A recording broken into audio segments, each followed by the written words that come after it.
Let's welcome to the stage my friend, your friend, Kaiser Lieb. Make some noise for Kaiser Lieb, everybody.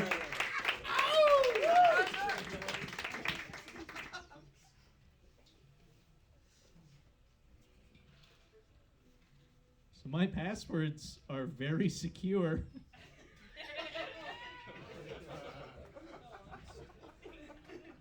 They got so many capital letters and symbols that even I can't guess them.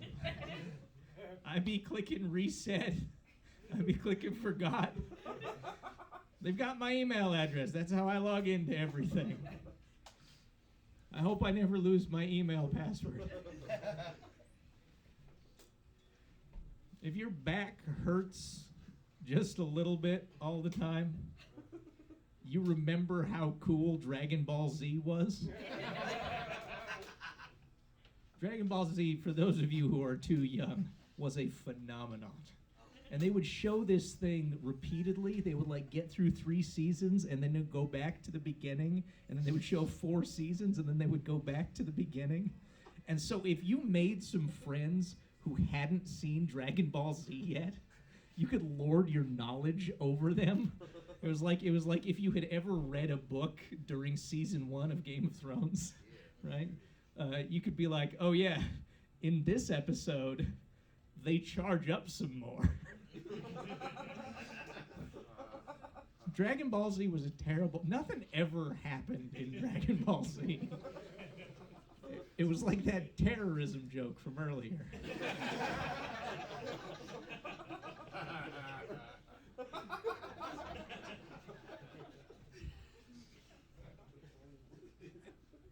And we didn't have TV ever.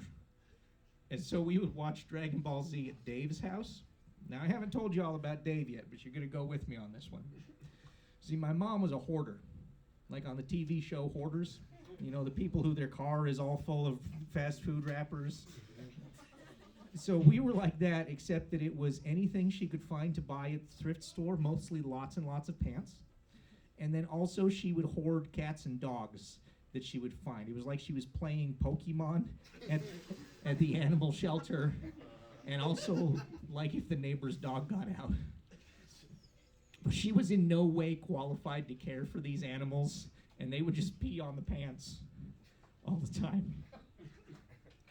It was like a combination of a Canine Thunderdome and a Charles Dickens novel.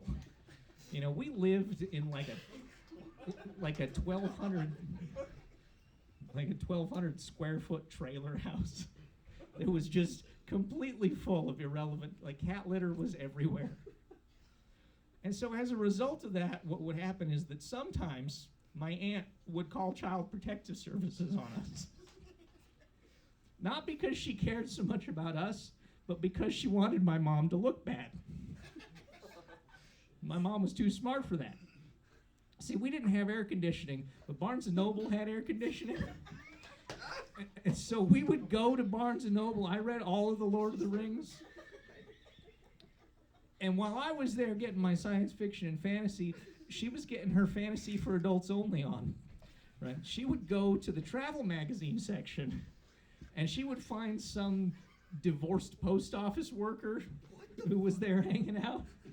And she would be like, hey, can we live with you? And it worked. Like, we would move into this guy's house, and then the CPS worker would come to this guy's house, and we'd be like, yep, we live here, not in a trailer house full of dogs and garbage. We're a very normal family. And then we would go back to our trailer house full of dogs and garbage. And the worst part of this is that I have no idea how Dragon Ball Z ends. Ladies and gentlemen, my name is Kaiser Lieb. Please clap for Jordan Amanda.